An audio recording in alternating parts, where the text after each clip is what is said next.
Myanmar, Bangkok దేశాలు ఇవాళ సంభవించిన రెండు జంట భూకంపాల దాటికి విలవిల్లాడాయి. రిక్టర్ స్కేలుపై ఈ భూకంపాల తీవ్రత గరిష్టంగా 7.7గా నమోదైంది. భూకంపం దాటికి మయన్మార్లో రాత్రి వరకే 200 దాటిందని సమాచారం. భారీ భవనాలు నేలమట్టం కాగా శిథిలాల కింద కొందరు చిక్కుకొని ఉంటారని భావిస్తున్నారు. పలువురికి కూడా గాయాలయ్యాయి కూడా.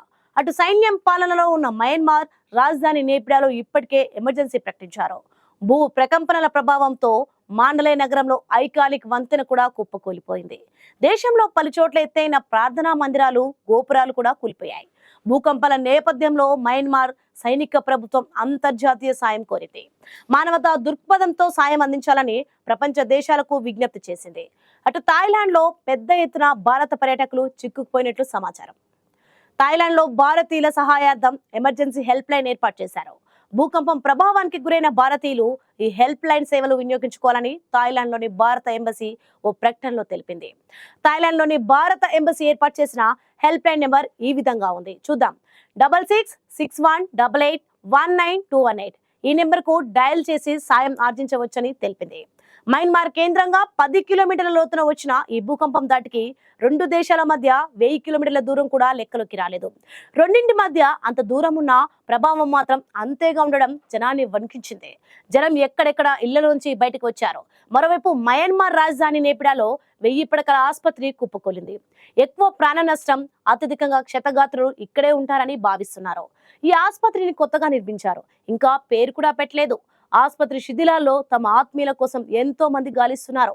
ఈ ప్రాంతంలో తీవ్ర ఆందోళన నెలకొంది.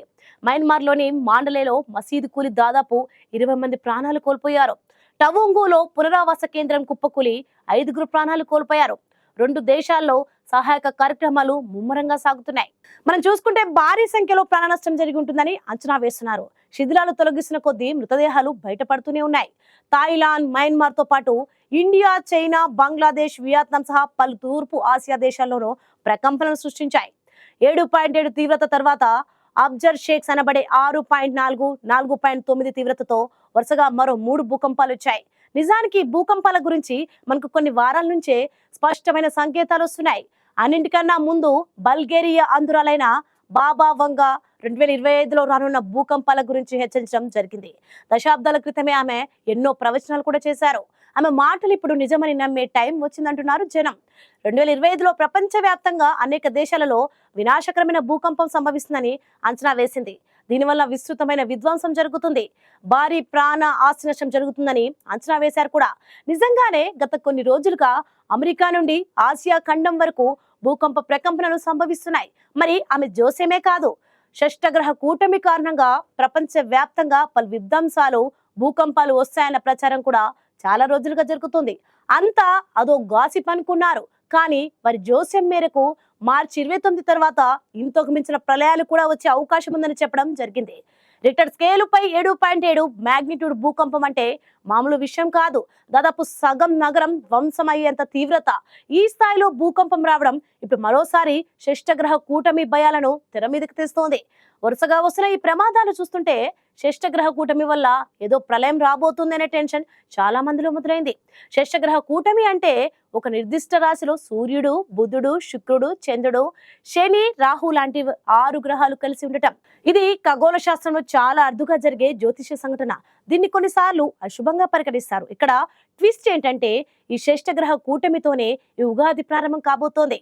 మార్చి 29న సూర్యగ్రహం ఏర్పడుతుంది. అదే రోజు ఈ షష్టగ్రహ కూటమి కూడా ఏర్పడుతుంది. ఇలా జరగడం అనేక ప్రమాదాలకు, ప్రళయానికి కూడా సంకేతమని చాలా మంది జ్యోతిషులు చెప్తున్నారు.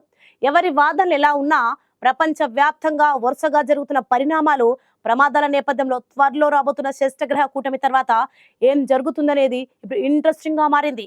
ఇది ఒక్కటి మాత్రమే కాదు, మరిన్ని సంకేతాలు కూడా కనిపించాయి. నిజంగానే జరగబోయే ప్రళయాన్ని ముందుగానే తెలియజేసే ఘటనలు జరుగుతుంటాయని చెప్తుంటారు.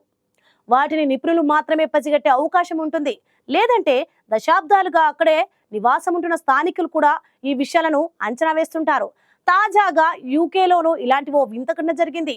జలకన్యగా చెప్తున్న ఓ వింత గొలిపే అస్థిపంజరం బీచ్ లోకి కొట్టుకొచ్చింది. ఈ అస్థిపంజరం జరగబోయే చెడును సంకేతంగా స్థానికులు అంచనా వేస్తున్నారు.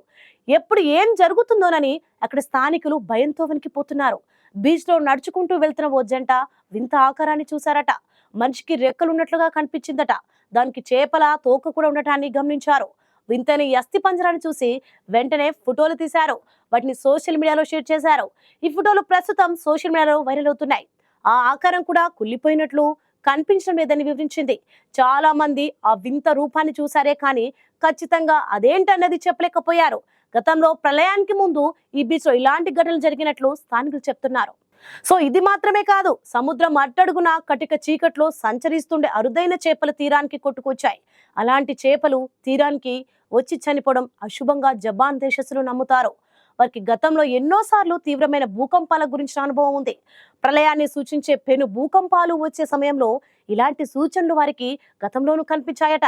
అందుకే వారు ఈ విషయాన్ని అంత తేలిగ్గా తీసుకోవడం లేదు. ఓ వెండి పొలుసుల చేప తీరానికి కొట్టుకువచ్చి చనిపోయి కనిపించడం వారికి నిద్ర లేకుండా చేస్తుంది.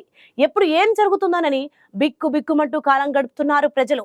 అటు సోషల్ మీడియాలోనూ ఇదే విషయం చర్చగా మారింది. మరి వారు ఇంతలా భయపడడానికి కారణం ఉంది.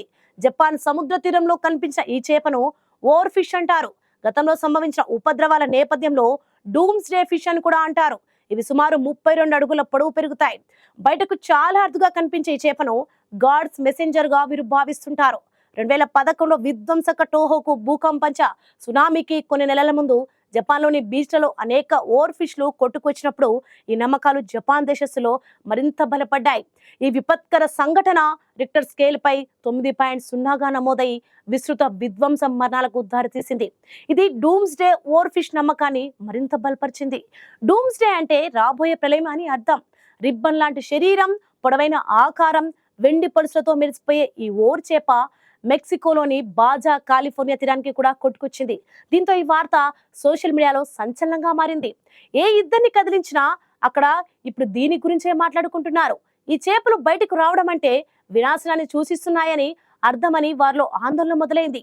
ఈ వింత నమ్మకాలు ఉన్నప్పటికీ ఓవర్ ఫిష్ కనిపించడానికి ప్రకృతి వైపరీత్యాల మధ్య ప్రత్యక్ష సంబంధాన్ని సమర్థించడానికి ఎటువంటి శాస్త్రీయ ఆధారాలు లేవు. కానీ సముద్రం తన గర్భంలో దాచుకున్న రహస్యాలు అనంతం, అవి ఇప్పటికీ అంతు చిక్కనివే అంటే అతిశయోక్తి ఎంత మాత్రం కాదు. మరో అంశాన్ని చూసే ముందు చిన్న బ్రేక్ తీసుకుందాం. Don't go away, stay tuned.